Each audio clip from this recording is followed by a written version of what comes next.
मनपसंद टूल। मंडप सजा हुआ था। अग्नि कुंड में अग्नि धधक रही थी। पंडित जी भी वहीं थे, बाराती थे। बस कोई नहीं था तो वो था दूल्हा। भैया जी, दूल्हा भाग गया, उसकी कहीं और सेटिंग थी। बिल्ला, गाड़ी निकालो, ज्यादा दूर नहीं गया होगा वो। हरामखोर मेरी छोटी बहन को दुल्हन के जोड़े में छोड़कर भाग गया। अब तो गया वो। ब्रज फौरन अपने लठैतों को लेकर बिन्नी के होने वाले पति की तलाश में निकल जाता है। पहली बार तो दुल्हन बनी थी माँ, और आज ये सब होना था। ये कैसी बातें करती है तू बिन्नी? हमारे में एक औरत जीवन में एक बार ही दुल्हन बनती है, बार बार नहीं। शादी है कि तमाशा? पिक्चर की हीरोइन ने तो एक पिक्चर में 4-4 बार शादी करी है ना माँ। मैं उनकी बात कर रही थी। उनका दूल्हा भी तो शादी से भाग सकता था ना। मुझे तो एक ही बार दुल्हन बनना था, मेरा दूल्हा क्यों भाग गया? बिन्नी के पापा, कभी मैंने आपसे कुछ मांगा नहीं ना, पर अपनी भोली बेटी के साथ ये अन्याय होता हुआ मैं बर्दाश्त नहीं करूंगी। चेहरे से अपना घूंघट हटाए बिन्नी मंडप के पास वाले चेयर पर जाकर बैठ जाती है और फूट फूट कर रोने लगती है। 4 पूत जने हैं मैंने, सब एक से बढ़कर एक। वो चारों उस लड़के को अपने कंधे पर ही लेकर आएंगे। बिन्नी, रोती क्यों है? तेरा बाप जिंदा है अभी। कुछ देर बाद ब्रज अपने बाकी 3 भाइयों के साथ अपनी जीप में लौटता है। मंजू भागते हुए उसके पास जाती है। बेटा, दामाद जी कहाँ है? उन्हें वहीं ध्वंस नहीं करना था, साथ लाना था। तेरी बहन दुल्हन बनी बैठी है। आपके होने वाले दामाद जी अपनी प्रेमिका के साथ भागे थे माँ। दोनों को बंदी बनाकर गाड़ी में लेकर आए। फेरे ले लिए थे दोनों ने। अभी इन दोनों के उल्टे फेरे करवाऊंगा और अपनी बहन से दामाद जी के सीधे फेरे बनवाऊंगा। नहीं भैया, किसी का प्यार छीनकर मुझे शादी नहीं करनी। आप इन दोनों को जाने दीजिए। बिन्नी की किस्मत में जो होगा वो बिन्नी को मिल जाएगा। बेगूसराय में बिन्नी मंडप पर बैठी खुद को संभालने की कोशिश कर रही थी, और उसी मंडप में ब्रज अपनी बहन के सर पर हाथ रखकर ये कसम खाता है। ये मंडप यहाँ से नहीं हटेगा, ना ही यहाँ शादी की कैटरिंग रुकेगी।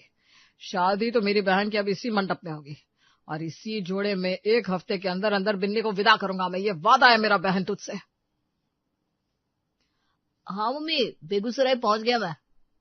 ज्यादा किसी से बेमतलब की बहस मत करना बेटा। मैंने सुना है उधर लोग छोटी छोटी बात पर मार धाड़ शुरू कर देते हैं। मम्मी, हिंदी पिक्चर ज्यादा देख ली है तुमने, ऐसा कहीं नहीं होता। और मैं कौन सा किसी की बेटी भगाने आया हूँ, बस अपना काम करूंगा और वापस मंडोली आ जाऊंगा। विनित एक फैशन डिजाइनर था। खुद का डिजाइन किया हुआ एक ब्राइडल लहंगा पहुंचाने के लिए स्पेशली वो अपने शहर से यहाँ तक आया था। एड्रेस तो यही का था, अब कोई फोन नहीं उठा रहा। गाड़ी का शीशा नीचे करके विनित पास से गुजर रहे एक आदमी को रोकता है। अरे भाई, यहाँ पास में किसी की शादी वादी हो रही है क्या? वो मैं लहंगा लेकर आया था। हाँ, दुल्हन अंदर ही है, चलिए चलिए। विनित के बिन्नी के कमरे में पैर रखने की देर थी कि उसकी दामाद की तरह खातिरदारी शुरू कर दी जाती है। कोई थाल लेकर उसके पैर धोना शुरू कर देता है, कोई मिठाइयों से उसका मुंह भरना। इतनी खातिरदारी मेरे घर पर भी कभी नहीं हुई। आप लोगों ने बहुत इज्जत दी है मुझे, सच्ची है। पापा मम्मी को लगता था मैं बेकार काम कर रहा हूँ, इस काम के पीछे कोई इज्जत ही नहीं है। पर आज ये काश वो भी देख पाते कितनी इज्जत मिल रही है मुझे। उफ, इसी दिन का तो इंतजार था मुझे। इज्जत क्यों नहीं मिलेगी बेटा? प्यार किया है तो डरना क्या? और घर वालों का क्या है, 2 मिनट नाराज होंगे फिर अपने आप मान जाएंगे। अगर मुझे इस बात की पहले भनक होती तो मैं खुद ही तुम्हारे घर आ जाता, पर कोई बात नहीं। कहते हैं ना, जो भी होता है अच्छे के लिए होता है। लगता है 2 लाख का लहंगा लेने के पहले इस लड़की ने अपने पापा को बताया नहीं था। बता देती, पगली पैसे की कमी कहाँ है इसे। अंकल तो काफी चील भी है। अब लगाइए बेटा जी अपने मम्मी पापा को वीडियो कॉल। आजकल तो मोबाइल का जमाना है, आ नहीं पाया तो क्या हो गया, वीडियो कॉल पर तो देख सकते हैं। पापा मम्मी को वीडियो कॉल? आप घबराइए मत बेटा जी, मैं हूं ना, सब संभालूंगा। विनित को कुछ खास समझ में नहीं आ रहा था। उसके लिए वो सिर्फ एक फैशन डिजाइनर था जिसकी बड़ी इज्जत हो रही थी। विनित व्हाट्सएप पर अपनी माँ को जैसे ही वीडियो कॉल करता है, सिकंदर उसके हाथ से फोन ले लेता है। नमस्ते समधन जी, नमस्ते समधी जी। अब देखिए, आपका बेटा तो हमारा हो गया। अब जल्द से जल्द आप दोनों यहाँ आ जाइए, या आपको आने में कोई भी दिक्कत है तो हम करवा देते सुविधा। ये फेरे आप वीडियो कॉल पर देख लीजिएगा, पर ये बात समझ जाइए कि शादी अब विनीत बेटा जी की मेरे बेटे से ही होगी। आंटी जी, अंकल जी, क्या कर रहे हैं आप? दुल्हन का जोड़ा लाने के बाद दामाद जी आप शर्मा रहे हैं। आपको तो पता ही होगा, हमारे यहाँ होने वाला दामाद ही दुल्हन के लिए शादी का जोड़ा लेकर आता है। पिछले 3 दिन बड़े बुरे बीते मेरे बेटे के, रो रो कर परेशान हो गई थी मेरी बच्ची। आज आप आए हैं तब जाकर खुशी आई है इसके चेहरे पर। जिस लड़की का दूल्हा उसे मंडप पर ही छोड़कर चला जाए उस पर क्या ही बीतेगी। पर मुझे ये बात अच्छी लगी कि आपने इन चीजों पर ध्यान नहीं दिया और प्रेम को आगे रखा। देखिए बहन जी, 4 बेटों के बाद मुझे मेरी बेटी हुई बिन्नी। इसकी खुशी मेरे लिए सब कुछ है। और सिर्फ मुझे ही नहीं, मेरे और 4 भाइयों में भी किसी की बेटी नहीं है। हम सब जीते ही बिन्नी की खुशी के लिए। और जो हमारी बिन्नी को दुखी कर देना, उसे फिर हम जीने नहीं देते हैं। खैर, अब दमाजी जोड़ा लेकर आ ही गए हैं और मेरी बेटी ने उन्हें पसंद कर लिया है, तो बात पक्की हो गई। जहां तक बात रही लेन देन की, तो दमाजी को सोने चांदियों से तौल देंगे हम। घर, गाड़ी, जमीन, किसी चीज की कमी नहीं है सिकंदर को। ना ही यहाँ विनीत को कुछ समझ में आ रहा था, ना ही ममता और विनोद को। मुझे तो बेटा ये भगवान का इशारा लग रहा है।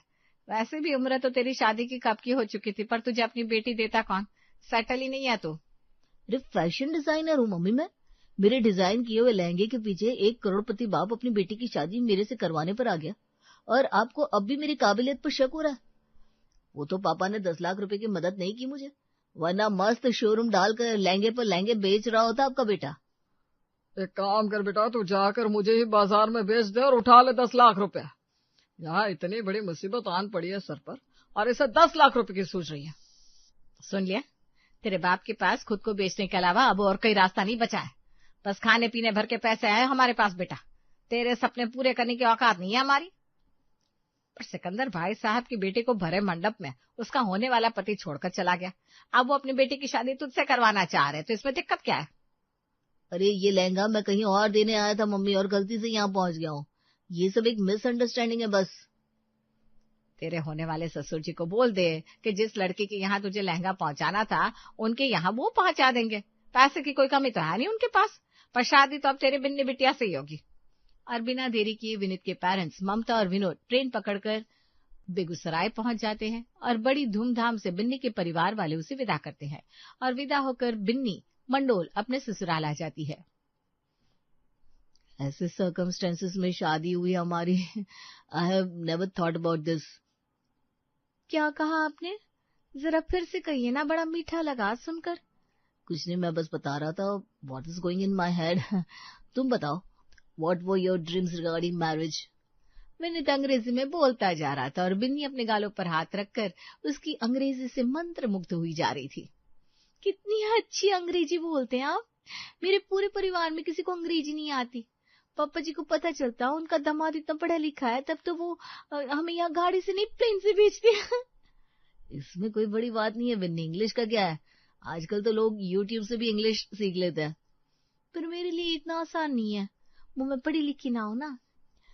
जब क्लास 1 में थी तो मेरे सर ने मुझे बहुत जोर से डांट दिया था। वो स्कूल हमारा ही था। फिर उस सर के साथ भैया ने क्या किया होगा आप समझ सकते हैं। बस फिर उस दिन के बाद घर पर ही टीचर आने लगे, पर घर पर मैं पढ़ती नहीं थी, सर बैठे रहते, मैं ड्राइंग करती रहती। बिन्नी की ये बात सुनकर विनीत का मुंह खुला का खुला रह जाता है। उसकी शादी ऐसी लड़की से हुई थी जो अनपढ़ थी। गुस्से में उठकर विनीत कमरे से बाहर चला गया। बिन्नी पूरी रात विनीत का इंतजार करती रहती है, पर विनीत लौटता नहीं। रात भर जागी बिन्नी सुबह के 5 बजते ही कमरे से बाहर आती है। ये तो बाहर ही सो गए, जरूर काम करते करते आंख लग गई होगी। विनीत के पैर छूकर बिन्नी रसोई में चाय बनाने चली जाती है।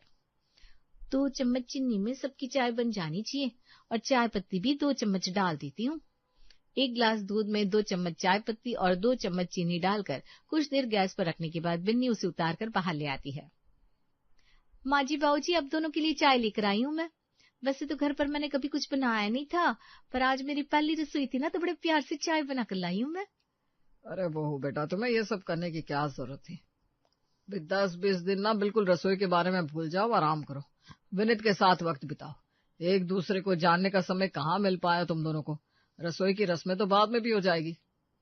हो गया आपका, कभी भी सही बात मत बोलिएगा। सही तो कह रही है बहू, वो इस घर की बहू है, रस्में तो करनी पड़ेगी ना। ला बहू, तेरी बनाई हुई चाय मुझे दे दे। जितनी तेजी से ममता ने चाय का पहला घुट लिया था, उतनी तेजी से ही वो चाय उसके मुंह से बाहर आ जाती है। चाय में से चाय पत्ती भी छानी नहीं बहू तूने, और इसमें चाय पत्ती ही चाय पत्ती है। पता नहीं चाय पत्ती कोई चाय में डालता है क्या? ये चाय नहीं है, काला पानी है। ममता जी की इतनी तीखी आवाज सुनकर बिन्नी की आंखों में आंसू झरझर बहने लगे। मुझे चाय बनाने नहीं आती माँ जी, मैं सीख लूंगी। ये तो क्या कर रही है ममता? अगर बहू ने इस बारे में अपने मायके में बता दिया तो वो लोग जीना मुश्किल कर देंगे हमारा। अरे बहू बेटा, मैं तुझे डांट थोड़ी ना रही हूँ, मैं तो इसी तरह से बात करती हूँ। आवाज जरा तेज सी है मेरी। तू ऐसे रो मत। मेरी दुल्हन ऐसे रोते हुए अच्छी थोड़ी ना लगती है। जरूरी थोड़ी ना खाना बनाना सभी को आए। घर में बहुत सारे काम होते हैं, तो कुछ और काम कर ले। बिन्नी अपने कमरे में अपने बैग को अनपैक करना शुरू कर देती है। पहली रसोई में तो माँ जी को नाराज कर दिया, उनका मूड ठीक करना पड़ेगा। एक काम करती हूँ, घर की पुरानी चादर और कपड़ों को धो देती हूँ, वैसे भी काफी गंदे लग रहा है, ये सही रहेगा।